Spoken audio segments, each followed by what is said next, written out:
ชีวิตก็แล้วกันโดยเฉพาะคนทุกวันนี้ทุกข์นะโยมเนาะนะทุกข์นะแสวงหาวิธีในการที่จะพ้นทุกข์บางคนก็แสวงหาวิธีที่ถูกแต่บางคนก็แสวงหาทางแก้ทุกข์ในวิธีที่ผิดเช่นไปพึ่งอะไรล่ะโยมอบายมุขสิ่งเสพติดต่างๆนะฮะเขาบอกที่พึ่งอันสูงสุดก็คือพระรัตนตรัย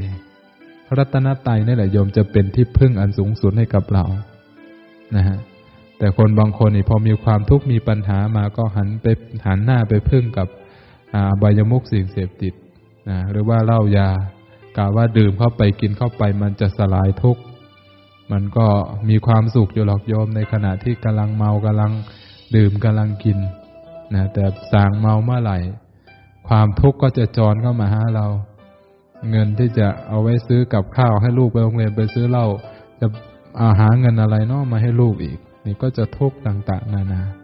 ฉะนั้นญาติโยมสาธุชนท่านผู้ฟังธรรมทั้งหลายในการ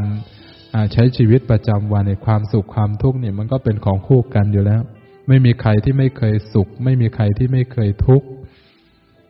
เราทุกท่านทุกคนต่างเคยสุขเคยทุกข์มาด้วยกันทั้งนั้นสมาภาพก็เหมือนกันโยมก็เหมือนกัน